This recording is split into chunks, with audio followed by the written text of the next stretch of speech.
Hello everyone. So let's discuss today's gigs for gigs problem today. तो देखते हैं problem statement क्या दिया गया है। Closest neighbour in a binary system, क्योंकि BST problem difficulty easy level है, बट ये प्रॉब्लम आपको बहुत कुछ चीज़ें सिखा सकता है। इजी प्रॉब्लम के ऊपर बाइनरी के ज़्यादा फोकस करो, क्योंकि इससे आप मीडियम लेवल की प्रॉब्लम भी सॉल्व कर सकते हैं। जैसे हमने कल एक प्रॉब्लम सॉल्व किया था, वो इजी प्रॉब्लम के ऊपर ही था, बट वो प्रॉब्लम मीडियम लेवल था, है ना। तो ऐसा प्रॉब्लम कभी स्किप नहीं करना चाहिए। इजी है तो भी इसके ऑप्टिमल सॉल्यूशन देखने की ज़रूरत है, ठीक है। तो देखते हैं प्रॉब्लम स्टेटमेंट क्या दिया गया है। आपको एक रूट दिया है और बाइनरी सिस्टम का एंड नंबर की find the greatest number in the binary system that is less then और इक्वल टू के। उन्होंने कहा है कि आपको ऐसा नंबर फाइंड करना है बाइनरी ट्री में से, जो कि आपको एक नंबर एक्स फाइंड करना है जो कि लेस देन और इक्वल टू के है, ठीक है। समझो अगर के आपका 5 है और आपके बाइनरी ट्री में ऐसा एक नंबर है, मतलब कुछ एक बाइनरी ट्री है, तो उसमें आपको अगर 4 मिल गया तो 4 आपका आंसर है ना। मतलब इसमें दिखा था आपको एग्जाम्पल टेस्ट केसेस, तो आपको 14 फाइंड करना है। तो इस पूरे एरे के अंदर आपका 11 जो कि less than and equal to 14 है, ठीक है। तो हमें बस इतना ही आसान सा प्रॉब्लम है। तो पहली अप्रोच हमारे माइंड में क्या आती है कि अगर मैं इसका इन ऑर्डर ट्रैवल निकाल के किसी अरे में स्टोर कर दूँ, ठीक है, ये अरे है और इसमें मैंने अगर इसका इन ऑर्डर ट्रैवल से स्टोर कर दिया, तो मैं क्या कर सकता हूँ, इसके ऊपर मैं बाइनरी सर्च लगा सकता हूँ। कैसे? तो मैं इंडेक्स निकाल सकता हूँ बाइनरी सर्च यूज से, IDX। क्या करूँगा, मैं अपर बाउंड लगाऊंगा। तो देखो, ये होता है अपर बाउंड का सिंटैक्स। और अपर बाउंड क्या रिटर्न करता है? अपर बाउंड ऐसा एलिमेंट रिटर्न करता है जो कि जस्ट ग्रेटर देन है किसी नंबर एक्स है। मैं बताता हूँ क्या मतलब है। और इसमें मैं क्या करूँगा, जो मेरा अरे है, समझो इसका नाम है ARR, ठीक है। तो मैं इसके just ARR dot begin, ARR dot and, और इसके बाद ये क्या लेगा यहाँ पर एज एन पैरामीटर में आपका के ले लेगा, ठीक है। तो ये क्या करेगा, के से जस्ट बड़ा नंबर, जस्ट मतलब अगर मेरा के इज इक्वल टू 9 है, तो वो क्या करेगा, 9 फाइंड करेगा और उससे जरा जस्ट बड़ा नंबर अरे में से रिटर्न करेगा। तो इसका बड़ा नंबर कौन सा है? 10 है, ठीक है। अगर आपके 8 बताया, के इज इक्वल टू 8 है, तो वो क्या करेगा, 8 से जस्ट बड़ा नंबर मतलब 10 को ही दिखाएगा, है ना। तो बाइनरी सर्च का जो अपर बाउंड करता है वो उसका वर्किंग ये है, ठीक है। तो अगर मुझसे मिलेगा, उसकी जो इंडेक्स है वो क्या मिलेगी, एक नेक्स्ट एलिमेंट की इंडेक्स मिलेगी। मतलब अगर 10 का है तो 11 के ऊपर मार्क करेगा, 11 का है तो 15 के ऊपर। तो मैं इस टाइम पे रिटर्न क्या कर सकता हूँ, मैं रिटर्न कर सकता हूँ अरे ऑफ IDX-1। क्यों? क्योंकि मुझे पता है कि ये जस्ट ग्रेटर एलिमेंट बता रहा है, तो इसके पीछे वाला एलिमेंट इससे लेस देन और इक्वल टू के होगा, है ना। इक्वल टू होगा तो भी ये बता रहा है। बट इसमें कैसे है कि अगर उसने ये वाला एलिमेंट बताया तो आप क्या करोगे, IDX-1 क्या होगा, -1 होगा। तो ये एक चेक लगाना है। तो इससे पहले एक चेक लगा दो कि अगर IDX minus is less then 0 है, अगर ऐसा है तो आप क्या कर दो, -1 को रिटर्न कर दो, वरना अरे ऑफ IDX-1 को रिटर्न कर दो। तो ये फर्स्ट अप्रोच है जो कि आपके पहले माइंड में आना चाहिए। और जिसकी टाइम कॉम्प्लेक्सिटी हम ऑल नोड ट्रैवल करेंगे, अगर इन ऑर्डर ट्रैवल से लगा रहे हैं तो उसका जो टाइम कॉम्प्लेक्सिटी आएगा वो क्या आएगा, बिग ऑफ एन आएगा। और जो स्पेस कॉम्प्लेक्सिटी वो भी बिग ऑफ एन आएगा, क्योंकि हम एक अरे जनरेट कर रहे हैं इन ऑर्डर ट्रैवल का। तो ये आपका ब्रूट फोर्स अप्रोच है, इसको आप इम्प्लीमेंट कर सकते हैं अपने एंड से। ओके, नाउ अप्रोच 2 के ऊपर आते हैं और इसे थोड़ा मॉडिफाई करने की कोशिश करते हैं। तो मैंने क्या बोला था अप्रोच 1 में कि मैं इन ऑर्डर ट्रैवल से एक अरे क्रिएट कर सकता है ना, जो कि सॉर्टेड होता है। तो मैं बस इंस्टेड ऑफ क्रिएटिंग अरे मैं इसका विजुअलाइजेशन करता हूँ, विजुअलाइजेशन, ठीक है। तो अगर मैं इसको इस ट्री को देखूंगा और यहाँ से मुझे फाइंड करना है 12, ओके। तो मैं क्या कहता हूँ, अगर इस ट्री को ऑब्जर्व करोगे तो पहले मेरा 1 प्रिंट होगा। मैं थोड़ा पेन चेंज करेगा, पहले मेरा क्या चेंज होगा, पहले 1 होगा, देन 2 होगा, देन 3 होगा, देन 5 होगा, देन 9 होगा, देन 12 होगा, है ना। तो 12 मेरे पास ऑलरेडी प्रेजेंट है, तो मैं क्या करता हूँ 13 को लेता हूँ, ठीक है। तो 12 होगा, फिर यहाँ पर आएगा 19 होगा, 21 होगा, 25 होगा। तो इन ऑर्डर ट्रेवल्सन में यहाँ पर से जो भी होगा वो करेगा। तो मैं यहाँ पर एक कंडीशन लगा देता हूँ, इफ रूट का data is less than and equal to k. तो आप क्या करो, आप इसमें एक आंसर भी पास कर दो, और के तो पास करना ही है, और एक आंसर भी पास कर दो। आंसर को क्या कैसे पास करोगे, पास बाय रेफरेंस। मतलब जो चेंजेस आप फंक्शन में कर रहे हो वो आपके मेन फंक्शन में भी रिफ्लेक्ट होना चाहिए, ठीक है। और जब ऐसा होगा तो आप क्या कर दो, आंसर को रूट के डेटा के इक्वल कर दो, है ना। जो आंसर है आपका उसको क्या कर दो, रूट के डेटा के इक्वल कर दो। और देन क्या करते हो आप, रिटर्न मतलब रिटर्न तो हो जाएगा वो अपने आप, और देन ये आपका इन ऑर्डर ट्रेवल्सर का पूरा कोड हो जाएगा। तो इसमें आपको बस और चीज़ें ऐड करना होगी, के और आंसर पास कर देने पे, और इसमें पास कर देने पे आपको क्या करना है, के और आंसर, है ना। तो ये आपका कोड हो जाएगा, और ये जो आंसर में स्टोर होगा वो क्या होगा, लेस देन के वैल्यूज होगी, है ना, मतलब 12। अब यहाँ पर जब वो 19 के ऊपर जाएगा तो वो क्या करेगा, उसको इस टाइम आंसर को अपडेट नहीं करेगा, क्योंकि इस रूट का डेटा क्या है, ग्रेटर देन के है। आपका के क्या था, के इज इक्वल टू 13 था, है ना। तो इस टाइम पे नहीं करेगा और आंसर में आपके 12 स्टोर हो जाएगा, है। बट मैं क्या बोलता हूँ, ये बस एक नॉर्मल अप्रोच है जो कि बस C++ में ये करेगी, जहाँ पे पास बाय रेफरेंस कंसेप्ट है वहाँ पर करेगी, आप इसे किसी भी तरह अचीव करेंगे। बट मैं बोलता हूँ it's not a good code, है ना। आपको हर टाइम वॉइड कोड को ज़्यादा से ज़्यादा अवॉइड करना है। आपको ऐसे कोड लिखना है जो कि कुछ वैल्यू रिटर्न करते हो। तो अब वो कोड मैं कैसे लिख सकता हूँ, थोड़ा इस कोड को हम मॉडिफाई करने की कोशिश करते हैं, और वो कोड लिखते हैं, और जिसकी वजह से आपका रिकर्सन भी थोड़ा अच्छा हो जाएगा, और आपकी अंडरस्टैंडिंग बाइनरीज के ऊपर और भी बढ़ जाएगी, देखो। और ले इन ऑर्डर ट्रैवल्सर के ऊपर भी देखो। अब मैं क्या बोलता हूँ, ये मेरी ट्री है और मेरा के इज इक्वल टू 4, है ना। और मुझे क्या करना है, मुझे इस वाइड कोड को, वाइड जो कोड है, ये जो वाइड कोड है उसको चेंज करके मुझे इसको एक इंटीजर में कन्वर्ट करना है ना। मतलब रिटर्न टाइम जो इसका वाइड है उसको इंटीजर में रिटर्न करना है, मतलब हर फंक्शन वैल्यूज रिटर्न करेगा।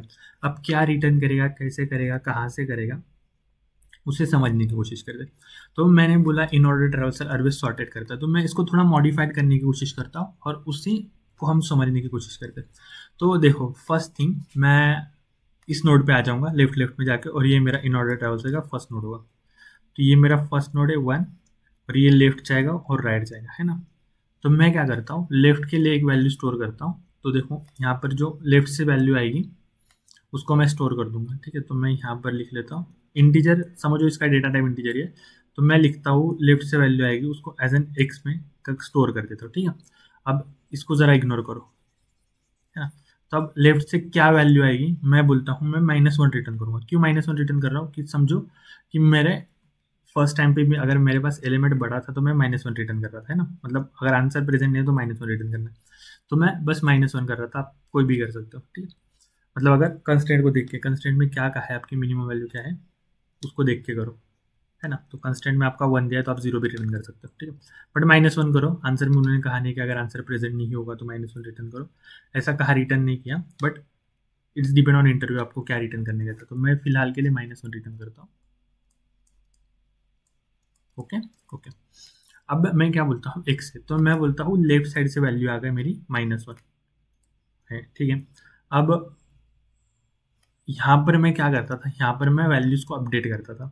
तो मैं बोलता हूँ अब मैं इस एक्स को ही अपडेट कर दूंगा, ठीक है। अगर एक्स को क्यों अपडेट करूंगा, देखो इफ, यहाँ पर मैं कंडीशन क्या लिख रहा हूँ, वाइट से लिखता हूँ जरा, अच्छे लिखिए। इफ, इसको थोड़ा छोटा कर दो, है ना। तो मैं क्या बोलता हूँ, इफ रूट का जो डेटा है अगर लेस देन और इक्वल टू के है, तो आप क्या कर दो, एक्स को रूट के डेटा के इक्वल कर दो, ठीक है। अब ये बस पास करा है कि, तो आंसर को मैं निकाल देता हूँ, ठीक है। इसमें से भी आंसर को निकाल देता हूँ और ऊपर से भी मैं आंसर को निकाल देता हूँ। ये दो ही वेरिएबल को ले रहे हैं, ठीक है। पहला वाला कोड तो समझ में आ गया, या पहले इसको ऐसे ही रख देता हूँ और मैं न्यू कोड लिखने स्टार्ट करता हूँ, ठीक है। और यहाँ पर क्या था आपको, मतलब समझो इसे वाइड ही रख लो, इसको वाइड ही रखो, मतलब उस वाले कोड को चेंज नहीं कर रहा मैं। और यहाँ पर आपका क्या था, आंसर था ना, तो इसको आंसर ऐसे रख दो, ठीक है ना। मैं इसको बस थोड़ा कॉपी करके मेरे हिसाब से उस वाले इसमें चेंज करते जाता हूँ, ठीक है। तो मैं यहाँ पर इस कोड को लिखने का स्टार्ट करता हूँ, ओके। तो थोड़ा छोटा कर दो इसे, इससे छोटा और कितना छोटा करो, ठीक है। इसको यहाँ पर कुछ लिख रहा हूँ, है ना। तो देखो यहाँ से मैं क्या करता हूँ, आंसर को निकाल देता हूँ, और यहाँ से भी मैंने क्या करता हूँ, आंसर को निकाल दिया, ठीक है। यहाँ से भी मैंने क्या करता हूँ, आंसर को निकाल दिया। यहाँ पर के है, और यहाँ पर मैं अपडेट किसको कर रहा हूँ, अब एक्स को कर रहा हूँ अपडेट, है ना। और ये क्या कर रहा है, इंटीजर एक्स स्टोर कर रहा है, ठीक है। और इसका रिटर्न टाइप क्या है, इंटीजर। इसको थोड़ा नीचे लिख देता हूँ, तो इंटीजर, या इसको इग्नोर कर दो, लेट इट बी, राइट साथ साथ में लिखने की कोशिश करता हूँ, इसे अपडेट करता हूँ, ठीक है। तो देखो हमें समझना है, तो इसको थोड़ा छोटा करता हूँ एंड ट्राई करता हूँ अच्छे से लिखने की। ये कुछ रिटर्न करेगा, तो मैं इस फंक्शन का नेम करूँ सॉल्व, न्यू फंक्शन बना रहा हूँ मैं, रूट और के, ठीक है। और ये क्या कर रहा है, एक्स को ले रहा है और यहाँ पर जा रहा है रूट के लेफ्ट में, और आपके पास क्या है, के है, ठीक है। अब मैंने क्या कहा कि अगर रूट का डेटा छोटा है किससे, less than and equal to है के से, तो आप क्या कर दो, एक्स को अपडेट कर दो रूट के डेटा की इक्वल, ठीक है। यहाँ से तो आंसर सही है। तो अब देखो, एक्स यहाँ से आते टाइम पे क्या था, -1 था। अब यहाँ पर आने के बाद एक्स क्या बन गया, छोटा है तो एक्स बन गया 1, ओके। तो देखो एक्स की वैल्यूज कैसे चेंज हो रही है, एक्स इज इक्वल टू -1 और इसको कट करके एक्स बन गया 1, ओके। अब देखो राइट से कुछ भी आएगा, राइट से भी -1 आएगा क्योंकि कुछ नहीं है, तो यहाँ से -1 आ गया। अब इस वाली राइट वाली वैल्यू को मैं काय में स्टोर करूँ, अगर मैं एक्स में स्टोर करूंगा, अगर मैं एक्स को वापस से अपडेट करूंगा तो मेरा आंसर कंप्लीटली चेंज हो जाएगा, वो -1 बच जाएगा। और समझो मुझे 2 होता और यही ट्री दी गई होती तो मेरा आंसर 1 होता, तो मैं एक्स को न्यू वैल्यू लेता हूँ इसके लिए, वाई के लिए, तो मैं वाई ले लेता हूँ और जो कि रूट के राइट की वैल्यू स्टोर करेगा, ओके। और ये के है, ठीक है। अब ये होगा। अब मुझे रिटर्न क्या करना है, एट द एंड इस फंक्शन में से मुझे इंटीजर रिटर्न तो करना है, बट यहाँ पर मेरे पास दो वैल्यू एक्स भी है और वाई भी है, तो मैं रिटर्न क्या करूँ। तो मैं क्या बोल रहा हूँ, एक्स मेरा तब अपडेट हो रहा है जब तक के से छोटा है ना, और वाई भी पर्टिकुलर पॉइंट पे जाके तभी अपडेट होगा जब वो लेस देन इक्वल टू के होगा, है ना। तो मैं क्या करता हूँ, मैं रिटर्न करता हूँ इन दोनों में से जो भी मैक्सिमम है उसको रिटर्न करता हूँ। क्यों बोल रहा हूँ, क्योंकि मेरा एक पर्टिकुलर के पॉइंट एक्सिस छोटा होगा, है ना, और राइट से ऐसी कोई वैल्यू आ सकती है जो एक से बड़ी हो, करेक्ट है। तो मैं यहाँ पर रिटर्न करता हूँ maximum of x comma y, और यही था आपका फंक्शन। अब इसे हम ड्राई रन करके देखते हैं और ये करेक्ट वर्क करता है या नहीं हम सोचते हैं। अभी देखो यहाँ से प्रिंट होने के बाद मेरी एक्स की वैल्यू क्या थी, एक्स की वैल्यू थी 1। अब मैंने यहाँ से रिटर्न क्या किया, यहाँ से रिटर्न किया मैंने 1, है ना। तो एक्स की वैल्यू हो गई 1। अब मैंने यहाँ पर देखा 2 के से छोटा है या नहीं, हाँ है, तो अब एक्स की वैल्यू क्या हो गई, 2 हो गई, ओके। अब वाई के ऊपर आते, यहाँ पर आने के बाद 3 के ऊपर आया, 3 के लेफ्ट में राइट से क्या आया, -1, तो इसने रिटर्न क्या कर दिया, -1 को, तो ठीक है। तो यहाँ पर जो आपकी एक्स की वैल्यू थी वो अपडेट होकर क्या बनी थी 3, और राइट से क्या आया था, मतलब वाई की वैल्यू क्या थी, -1, मैक्सिमम क्या था 3, तो मैंने यहाँ से क्या रिटर्न किया 3, ओके। अब देखो के मेरा 4 था और मेरे पास जो वैल्यू आई छोटी है के से, बट इसमें 2 और वाई में क्या है 3 है ना, एक्स इज इक्वल टू 2। अगर मैं एक्स को रिटर्न करता तो यहाँ से 2 जाता, बट चांसेस थे ना, आंसर मेरा 3 था, तो मैं मैक्सिमम रिटर्न कर रहा हूँ, तो मैक्सिमम क्या है 3 है, ठीक है। मैक्सिमम क्या है 3 है, तो एक्स की वैल्यू क्या है 3।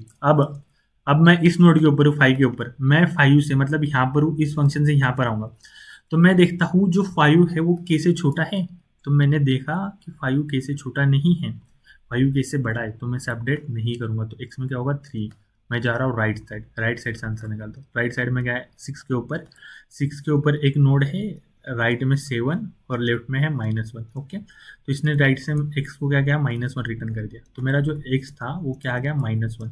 उसने वापस से 6 के ऊपर आने के बाद 6 कैसे छोटा ही नहीं, तो एक्स मेरा वैसे ही रहेगा -1। सेम 7 के लिए जाएगा राइट और लेफ्ट के लिए, 7 से आएगा -1, एक्स हो जाएगा, इसका मतलब यहाँ से एक्स इज इक्वल टू -1 आएगा, और वाई यहाँ से वाई क्या आएगा, वाई भी -1 आएगा। एक्स अपडेट होगा नहीं होगा क्योंकि 7 क्या है के से छोटा है, तो यहाँ से क्या रिटर्न होगा, यहाँ से रिटर्न होगा -1, है ना। तो अब जो वाई की वैल्यू है वो क्या है, -1 है ना। इन दोनों में से मैक्सिमम क्या है, कोई भी भेज दो -1 ही आएगा, तो यहाँ से क्या रिटर्न होगा, यहाँ से होगा -1, ओके। यहाँ से क्या -1 रिटर्न होगा। अब देखो एक्स और वाई में मैक्सिमम क्या है, एक्स और वाई में मैक्सिमम क्या है, मैक्सिमम है 3, ओके। तो आपका रिटर्न क्या होगा, 3 रिटर्न होगा, और इसके लिए आंसर क्या है 3 है, ओके। आपका एक काम क्या है, आप इसको थोड़ा चेंज कर दो ट्री को। अब मैं चेंज को ट्री करता हूँ 4, 5 और 6, ओके सॉरी, मैं करता हूँ 7 और 6, और आपको k इज इक्वल टू 5 के लिए ड्राई रन करके देखना है, ये आपका होमवर्क, ठीक है। तो मैंने दिखाया, आंसर तो आ गया, तो अब इसे मैं कोड करने की कोशिश करता हूँ। देखो मेन चीज़ क्या है, आप इसको भी रन करके आंसर निकाल सकते हो, बट यहाँ पर पॉइंट है आपको आंसर सबमिट नहीं करना, आपको चीज़ें सीखना है। आप यूट्यूब वीडियो क्यों देखते हैं, आप चीज़ें सीखने के लिए देखते हो, तो आपको हर टाइम कुछ अभी प्रॉब्लम मैं कैसे भी सॉल्व करके दिखा सकता हूँ, बट बेटर वे क्या होता है कि अंडरस्टैंडिंग आना चाहिए कि इम्प्लीमेंट कैसे कर पा रहे हो आप आंसर को, आप कंस्ट्रक्ट कैसे कर पा रहे हो, आप सोच कैसे रहे हो, मेन चीज़ है थिंकिंग की। तो इसके लिए हम वीडियो देखते हैं, तो आपका काम है इसके इज इक्वल टू 5 के लिए ड्राई रन करके देखना है, ओके। और वर्क कर रहा है या नहीं कमेंट सेक्शन में बताना है। कोई भी यहाँ पर इस कोड में एरर होगा तो मुझे बताओ, ठीक है। तो देखो इसे सबमिट करने की कोशिश करता हूँ मैं। तो देखो रिटर्न सॉल्व करके मैं रूट और के को भेजता हूँ। रिटर्न वाली केस बहुत ज़बरदस्त होती है। देखो नोड स्टार रूट इंटीजर के, जो कहा है वही करूँगा। If not equal to root मतलब रूट का डेटा नहीं है तो आप रिटर्न क्या करो, -1 करो, ठीक है। इंटीजर एक्स कहा था मैंने, इंटीजर एक्स क्या करूँगा मैं, सॉल्व करूँगा रूट के लेफ्ट को जाऊँगा और के लिए, ठीक है। और इसके बाद में देखूंगा कि रूट का data is less than equal to k है। तो आप क्या करो, इसको अपडेट कर दो रूट के डेटा के साथ, ओके। और इंटीजर वाई लो, सॉल्व करो रूट के राइट के लिए और रिटर्न करो maximum of x of y, ठीक है। अब देखो इसे कंपाइल करता हूँ। देखना आपके एक्स और वाई में जो वैल्यू होगी वो कैसे छोटी होगी, ऑलवेज इक्वल टू और लेस देन, ठीक है। अब मैंने इसमें इशू क्या किया है, इस वजह के साथ के को पास नहीं किया, और भी कुछ गलतियाँ कर सकता हूँ मैं, ओके। अभी से मैं सबमिट करने की कोशिश करता हूँ और ये होप कि एक्सेप्ट हो जाए,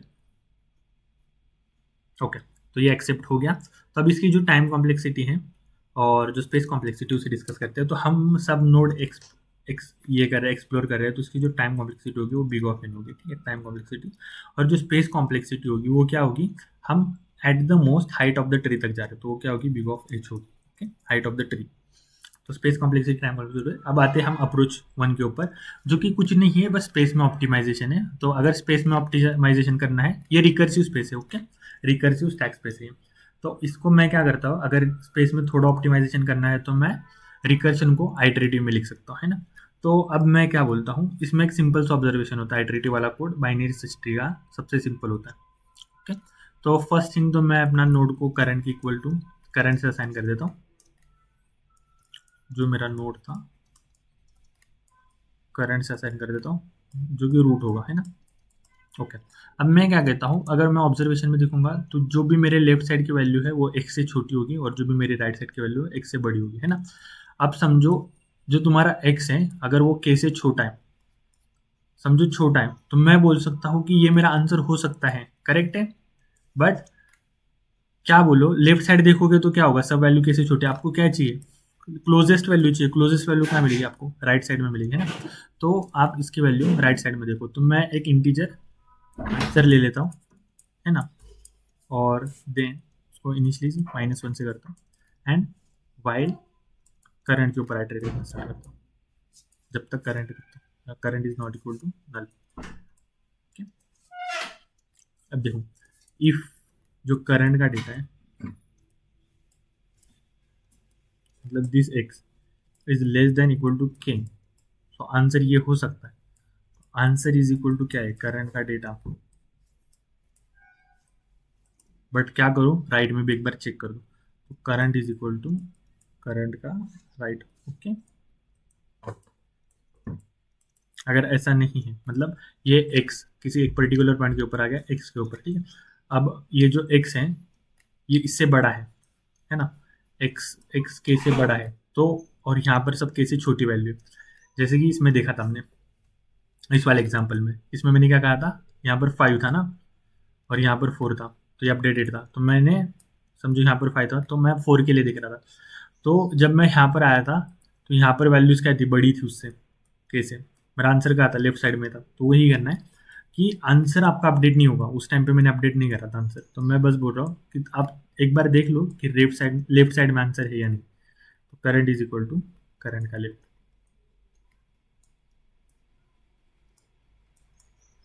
और ये प्रॉपर्टी के ऊपर ही हम चल रहे हैं, ठीक है, ओके। तो अगर यहाँ पर है तो मैं सिंपली रिटर्न क्या कर दूंगा, आंसर रिटर्न कर दूंगा, है ना। तो ये था आपका इटरेटिव कोड जो कि बहुत सिंपल है और एक प्रॉपर्टी के ऊपर है, तो इसके ऊपर ज़्यादा थिंकिंग नहीं लगाना है। मेन थिंकिंग है रिकर्सिव कोड के ऊपर, जहाँ पे आपको ड्राई रन करना है। इसको भी एक ड्राई रन करके देख सकते हो, बट इटरेटिव कोड बहुत सिंपल होते हैं मोस्ट ऑफ द टाइम। आप इसको मोरेस ट्रैवल से भी सॉल्व कर सकते हो, बट वो थोड़ा आपका ज़रा होमवर्क होगा, ठीक है। नो स्टार करंट की जरूरत भी नहीं, मैं डायरेक्ट रूट को ले लेता हूँ, ठीक है। Integer answer is equal to -1 and while root, ठीक है, जब तक रूट है तब तक आप चलते जाओ। इफ रूट का data is less than equal to k है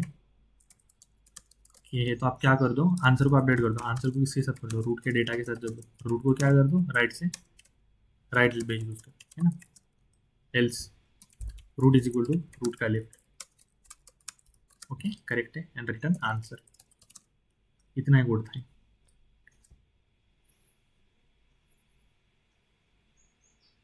ओके इसे सबमिट करते हैं। ओके ओके सो ये एक्सेप्ट हो गया सक्सेसफुल। इसकी टाइम कॉम्प्लेक्सिटी क्या होगी, तो हम हाइट ऑफ द ट्री में जा रहे हैं, मतलब हम क्या कर रहे हैं, डेप्थ में जा रहे हैं मोस्ट ऑफ द टाइम। अगर मेरा 5 फाइंड करना था तो समझो मुझे 7 फाइंड करना था, तो मैं क्या कर रहा था, 5 को देख रहा था और 5 मेरा आंसर हो सकता है। इसी वाले से एग्जाम्पल ले लेता हूँ, ये वाला कुछ चेंजेस नहीं है, ठीक है। तो मुझे क्या करना था, मुझे 21 को फाइंड करना है, 19 को फाइंड करना है, ऐसे समझ के चलो, के इज इक्वल टू 19 फाइंड करना है। तो मैं क्या बोलता था, पहले 5 को देखता था, आंसर इज इक्वल टू मैं क्या कर देता, अपडेट 5 कर देता था और राइट साइड जाता था, ठीक है। तो आंसर क्या आता था मेरा, फिर राइट साइड जाने के बाद आंसर को मैं 12 कर देता क्योंकि छोटा था, और फिर मैं वापस से राइट साइड जाता था। तो अब 21 हो गया, 21 इज लेस देन 19 नहीं, तो आप क्या करो, लेफ्ट में जाओ, लेफ्ट में जाने के बाद 19 आ गया, 19 इज इक्वल टू 19, तो आंसर क्या हो गया, 19 हो गया। एंड देन आप राइट और लेफ्ट जाते थे तो यहाँ पर राइट में जाने के बाद ही खत्म हो जाता था, ठीक है, और लूप से एंड हो जाते तो आंसर क्या होता था 19। तो आपने क्या करे, आपने हाइट ऑफ द ट्री, मतलब ज़्यादा आपने सब नोट नहीं किए, बस एक एक पर्टिकुलर लेंथ की, मतलब हाइट ट्रैवल की है। तो इसकी जो टाइम कॉम्प्लेक्सिटी थी बिग ऑफ एच आती है, और जो स्पेस कॉम्प्लेक्सिटी है जो बिग ऑफ 1 आती है, क्योंकि हम एक्स्ट्रा स्पेस नहीं ले रहे। बट अब इसमें एक ऑब्जर्वेशन है कि समझो आपकी ट्री स्क्यूड है, स्क्यूड मतलब एक साइड में झुकी हुई और ऐसा है ना। तो आपने क्या करा, इस पूरे स्क्यू ट्री के एन के एन नोट ट्राई किए, अगर आपको 4 फाइंड करना होता तो, या 5 फाइंड करना होता तो, या इससे कोई भी ग्रेटर देन वैल्यू, है ना, इससे कोई भी ग्रेटर देन वैल्यू फाइंड करनी होती, तो आप क्या करते हैं, पूरी ट्री को ट्रैवर्स करते हो। तो इसमें कितने नोड होते हैं, आपके नोड होते हैं एन नोड्स होते हैं, है ना। तो इसे बिग ऑफ एच ना कह के, इसे बिग ऑफ एच ना कह के आप क्या कहो, बिग ऑफ एन कहो। इन अ वर्स्ट केस आपकी ट्री स्क्यूड होगी और आप क्या करोगे, सब नोड विजिट करोगे, ठीक है। इसके लिए इसकी जो टाइम कॉम्प्लेक्सिटी है वो बिग ऑफ एन आती है, ठीक है। So this is for today's video, let's meet tomorrow with a new video.